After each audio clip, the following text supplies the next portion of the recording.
Hi, I'm Reverend Dr. Terry Gallagher, and I want to welcome you back to another episode of Come and See, where we look for the hope for the future that's possible when our faith guides our use of technology rather than our greed. You know, when I was growing up, way back in the ancient 1950s, air conditioning was unheard of. When we thought about air conditioning, we thought about a tree that gives shade. All right? And so Florida was not a popular place to be in the 1950s. Why go down there and sweat? All right? What made all of these condos and hotels on these Florida beaches possible is air conditioning. Air conditioning became a thing for luxury people to enjoy at the high end, but eventually it became so prominent. Well, almost every American that you know has air conditioning right now. But here's the thing, it's not without cost. 30 years ago, scientists discovered that what we're using as the refrigerant for air conditioning, Freon, was causing destruction of the ozone layer, which would give us all cancer when you have that hole in the ozone layer and those unfiltered sun rays would come down.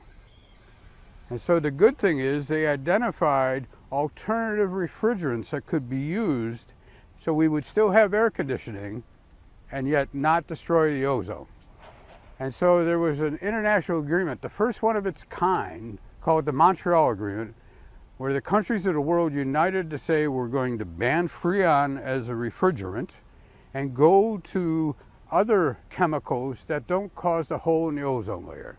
And the reason they so rapidly agreed to this is because the major chemical companies at the time, DuPont and Dow, had the substitute refrigerant, and they could see they could make lots of money, right? And so we rapidly changed and eliminated Freon.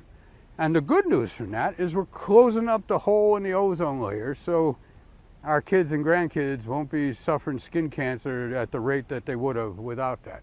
That's the good news. What's the bad news?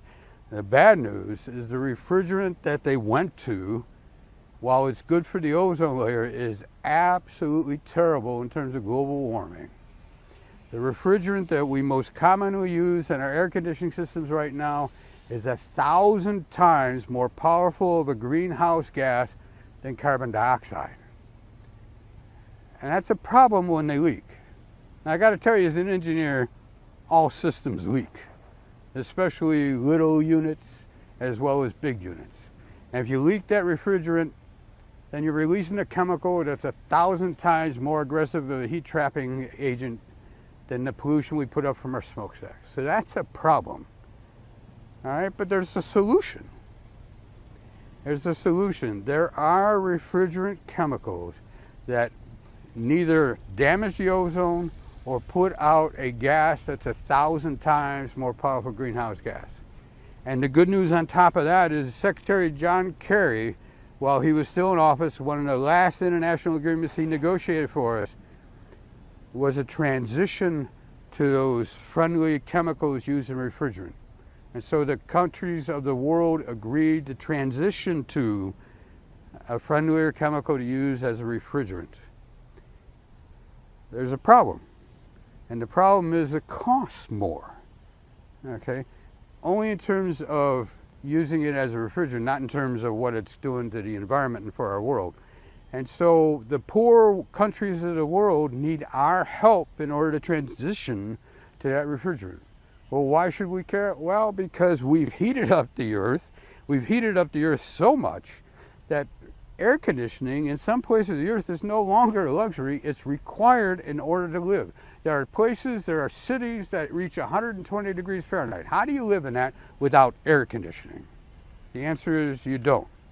Or if you are, you're going to be cranky, and if you've got weapons, you're going to use them.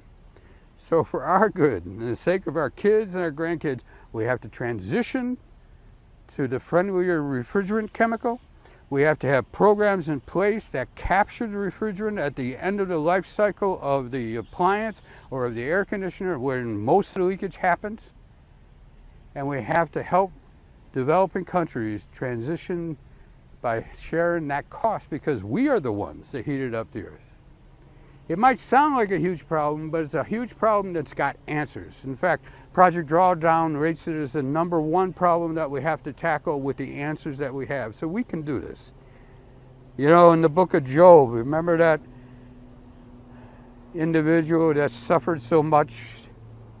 And there's one passage where he's sitting on this ash pile, scraping the sores off his body with a pot shard.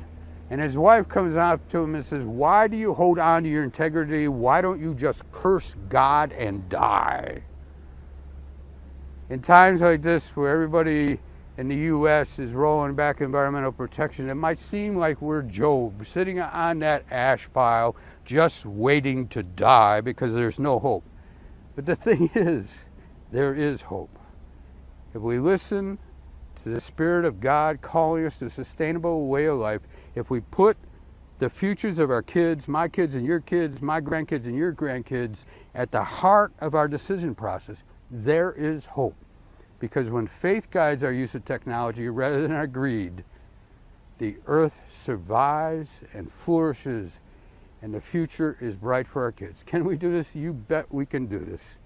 All we have to do is have the political will to require that our political leaders do this to save the future for our kids. Refrigeration, using chemicals that don't harm the ozone, don't heat up the earth, that's a win-win, and we can live with it. Even on this sunny day in South Florida, we can live with it. See you next time on Come and See, where we'll explore yet one more technology that when our faith guides the use of it, there's hope for the future. Take care. And faith is not in knowing, it's a willingness to learn. And faith is found in loving when there's nothing in return.